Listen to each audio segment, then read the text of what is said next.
nga bwe nabagaye nti nja komawo tunyumye emboozi eno. Hawa nsanzeeyo wamu ne ttiimu y'abantu abalala bangi, balooya beekulumudde wa Hajji, ennamba, abantu abayitirivu abavudde mu buli kitundu.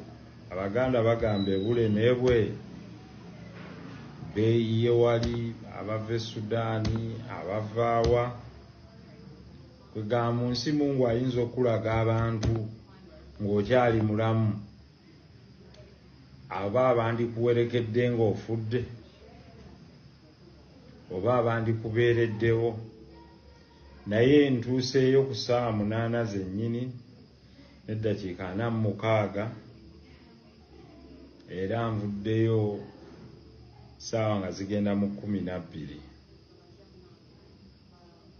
Hajji tunyumizza, Hajji olundabyeko afukamidde n'akaaba amaziga nga mayitirivu, n'akuba omulanga. Hajji amaze eddakiika nga 5 ng'akaaba bukaabi.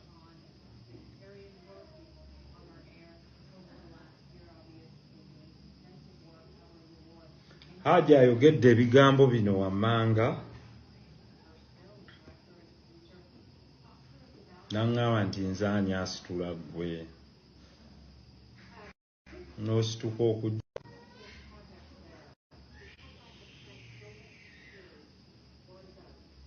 N'agamba nti naye mu bulamu bw'ensi eno tojemberanga maama we ekintu kyaggaanye, kuba mu nsi bantu batono nnyo abayinza okwagala okusinga maama we. Hajji ambuulidde yazaalibwa ennaku z'omwezi mmeka? Hajji wa 1972, si musajja mukadde nnyo. Wamaze okumbuulira ensonga ezo era n'akaaba. N'agamba Honorable, sikaaba nti olw'okuba nnyina amaziga mu kiwanga. Naye for the first time Hajji akaabye, n'abakuumi Mukomera ne bakaaba. Hajji akaabye, abakuumi Mukomera ne bakaaba, ng'anyumya emboozi ye.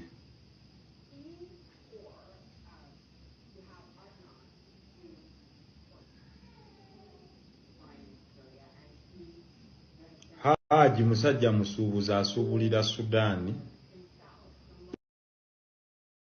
e Burundi, e Rwanda n'ewalala. N'ebiseera ebisinga abadde atwala gaasi e Sudaani n'ebifaananako bwe bityo. Hajji mu bigambo byambuulidde aŋŋambye bw'ati, amala okunywa ku mazzi.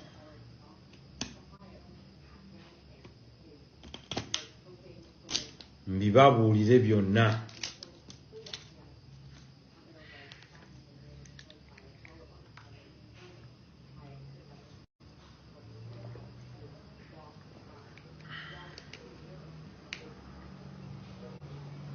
Mubuuziza Hajji, njagala ombuulire amazima. Ddala ebigambibwa nti wakwata omwana bituufu? Hajji azzeemu n'atulika n'akaaba. N'aga sandikaabye nti ekinkaabya kirina kye kigamba. Naye n'okumbuuza ekibuuzo ekyo kyokka, mpulira obulamu bwange ng'omutima gunjokya, gukakana guggwaawo. Nti omuntu yandikusibyeko oba ogw'obutemu oba ogwaki, n'atakusibaako kigambo kigamba nti wakwata omwana. Gwe yaleeta nga muwere n'omukuza paka ku bbanga eryo, n'agamba nti gwe wakutte omwana. Hajji yawasa omukyalo ono mu mwaka gwa 2014. ekintu kyange nkiina. Baakola okukyala kwa mirundi 2 ewa maama n'ow'omwami omulala nga bamuyita oba bamweyana ey'Entebe. Yamusanga ali bweya, naye ebyo si bye bikulu. Ebikulu mu bino ndowooza tugende ku prinsipe yaliwo wakati lw'olutabaalo luno okutambula. Hajji abadde atambula nga n'agenda n'akola n'adda. Ivan, I'll ring you back. I'm on live stream. Thank you. Abadde atambula n'agenda nga n'akola n'adda. Nga okulinga okusooka okwawukana n'omukyalo ono okwaliwo obutakkaanya kwatandika mu 2017. Nga omwaka gwa 2017 lwe yasooka okusanga okumanya nti waliwo omwami eyasulanga mu nnyumba ye nga taliiwo. Seeka ndi ku live stream nja kukubira neyanzi. Ndi ku live stream nja kukubira. Lwe yasooka okumanya nti eriyo omwami wabadde tabeera asula mu maka ge, bwe yakomawo n'asanga omukyala nga taliiwo, kyava abuuza abaana ne bamugamba waliwo yagenze ne ddadi omulala abadde asulawo. N'agenda, abaana ne bamulaga n'engoye ze nga baazizingira mu kiveera ne baziteeka wansi w'ekitanda. Ebyo sijja kubigendamu, because that builds part of the personal story eyabali okwogerako. Bwe batyo ne bamala ne baddamu ne batabagana wano ne wano, ebyo byabwe ng'abantu. Hajji yakwatibwa ng'akomyewo, nga mu statement gye tulabyeko egamba nti omwana w'omukyala baamukwata mu mwezi gwa Kutaano. Hajji yakomawo okuva e Sudaani mu mwezi gwa Mukaaga, era n'ebiwandiiko nga biraga nti yafuluma n'abeera e Sudaani n'akomawo mu mwezi gwa Mukaaga, nga ne likodi za immigration ziraga ebintu ebyo byonna.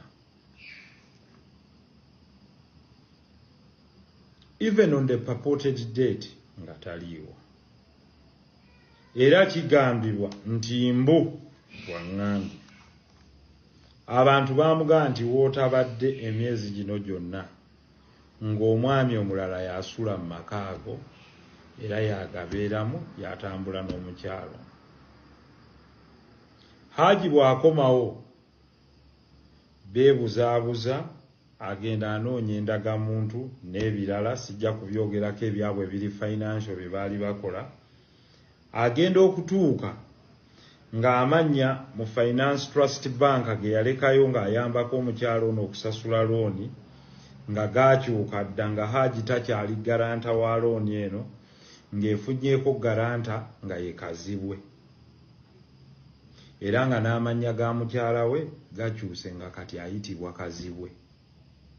Kyava amubuuza, nakuleka ggwe Mwizerwa, zuula, wafuuse ddi Kazibwe?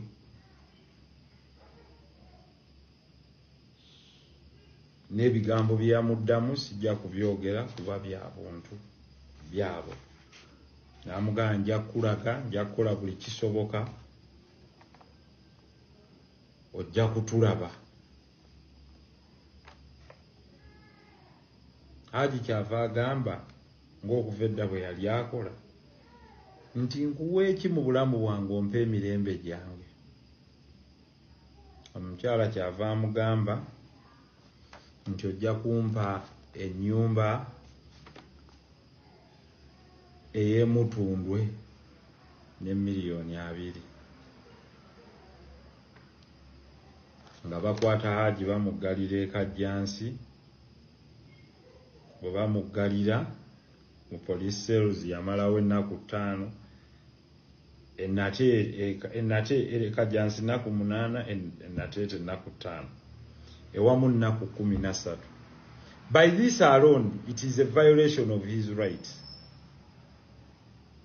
A violation of his rights as an accused person. Kubanga bamala ennaku zino zonna nga tebamutwalanga mu kkooti nga tebalina musango gwe bamuvunaana. Ebirala ebimu lwaki sijja kubyogera kuba biririgo era mujja kuwulira mu court. You'll just feel mu cross examination. Abasinga bwe mulijja, I think you'll join the world in seeing injustice. Nga bamuleetera endagaano era nayo kweri ku fayiro emugamba nti atunze amakaage ag'emutundwe abeere ng'agaguzizza omukyalo ono ng'amuwadde ne miliyoni 2 nga tewali kigamba atunzizza wabula talina kyataddeyo nti oli talina kyamuguze. Ebyo nabyo mujja biraba ku evidence eri mu court. Hajji yagibwako omusaayi emirundi 2 ng'ali Nateete lwe yali Agenze. Okakasa nti oba okukebererwako omuwala oli nga bwe nabadde mbasomesa eggulo kutaalinga okufuna ekintu kyekimu n'okuba nti Hajji ye yamwebakako n'amulekako mu enkwanso ze. Ekyo tujja kukibabuulira kubanga ezaalizaati zijja kubeera ku fayiro nga medical doctor amaze okuzireeta. Naye nze nga bwe mbagambye, Hajji ye atya Mungu we agambye buli omu ensi egenda kulaba amazima. Bwe ndiba nga yenze njagala bampanike buwanisi byebibadde ebigambo bye. Tebakolanga kirala kyonna, ogwange bagusalanga ku olwo ne banteeka kalabba ne bampanika. Naye ne bwe ndiba mmaze okuvaayo, mbasaba bassebo ne bannyabo munnyambe tunoonye eyeebaka ku mwana oyo. Era omwana oyo afune kye tuyita justice. Byebigambo bye. Hajji wabadde tabeera mu makaaga agabaddemu n'abaana abo gaabeerangamu abasajja abalala abajjanga ogasulamu. Era abatuuze ku kitundu abamu beewaddeyo ku recordinga witness statements ku nsonga eyo. Hajji abamuwaako obujulizi obwa good conduct bayitirivu. Mbazaayo 2017 Hajji bw'akomawo n'asanga mu maka bwe maali babeera ng'omwami oli abadde abeeramu. Omukyala yadduka mangu ku poliisi n'amuwaabira omusango gwa assault nti Hajji ayagala mukuba, threatening violence, nti era ne Hajji ayagala nakubba ttaka lye kwe yali amuzimbidde. Hajji ne bamukwata ne bamutwala Agenze era omusango gwaggalwawo mu kkooti. Ekirungi Hajji ye ndowooza ng'ayagala nnyo okukuuma ekitiibwa kye ng'ono abusinga obuntu bulamu bwe. Meaning the woman understood how to torment her victim. Lawyer yagulimu mumanyi, Nsubuga Kenneth mumanyi ne bazirengedde bombi mbamanyi mu 2017 era bajja kutubuulira ebyaliwo mu kiseera ekyo. So ebyo nga bwe bifaanana wewagiramu erinnya ly'omwami Kazibwe ne byabadde akola ku maka w'omwami ono n'okutuusa okugamba omwami ono omukyalo ono n'amugamba nti Kazibwe yamugamba agenda mukukusiza abaana be abatwale mu Amerika. Era n'amugamba nti Nisha baali bamugyewo wiikisi 2 nga taliiwo omwami olwakomawo. So Nisha yamala omwezi mulamba nga taliiwo, omwami kwe kubuuza omwana aliwa. Omukyala kyava amugamba nti balina abaali baagala omukukusa bamutwale mu Amerika batubanja $600, si kakaaga, $600. Omwami n'azisasula n'obujulizi weebuli era ajja kubwoleka kkooti.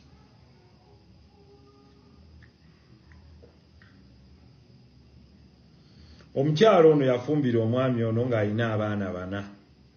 Ababiri ku baana be yajja nabo nga balwadde ba bulwadde obw'olukonvuba era omwami nga yabajjanjaba kyatejjusa. N'emmaka amalala gye yali yawasa era yasanga omukyalo oli alina abaana 3 n'amuzaalamu abaana 4 ng'oggyeko n'abaana b'abakulu be yali yazaala. Bonna be yasanga eri tewaliiwo ayogerako kigambo nti oba kitaabwe yali abakalasanyizaako oba okubakwata oba okubaako kya naye nga bonna ye yabakuza. Bamaze emyaka 9 n'ekigwamu. Badde batambuza omwaka ogw'10.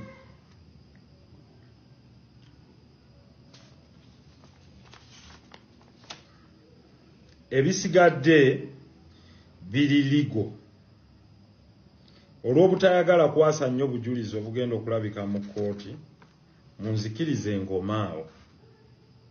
Ku nsonga eziri ligo, nkuume ebirala ebiŋŋambiddwa nga si byakyama wabula nga bya nkizo mu ntambuza y'omusango guno.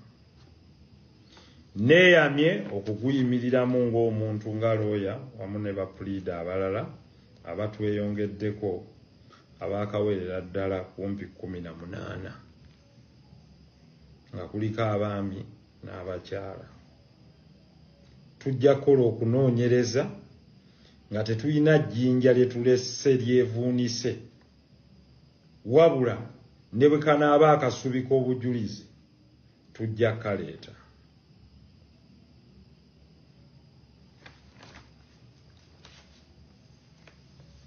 Obujulizi bwonna ku by'obufumbo weebuli nti baali bafumbo, mazima ddala kituufu baali bafumbo, era ne marriage certificate weeri era nga eriko n'amahare nga bwe bagoogera aga Prado eyali erina omuweebwa. Yamuwasa nga bagenze mu kwanjula ewa Hajji bamweyana Entebbe. Ebyo nabyo tubiina. Ebisingako ku ebyo tujja kuba tubiyitamu wakati mu bibuuzo bye munaaba mubuuza eby'enjawulo. N'olwekyo njagadde okubagamba nti bino ebintu mbaddeyo eri ebyo bye nziggyeeyo. Njagala okubagumya nti mu kiseera kino tewaliwo obujulizi bwonna bwa nkunala bulumika Hajji. Era mujja kulaba buli kintu mu kkooti. Anaaba alimba yenna ekiseera bwe kinaaba kituuse ekya kkooti okuwulira omusango guno, mugenda kulaba nti abantu bangi basibirwa obwemage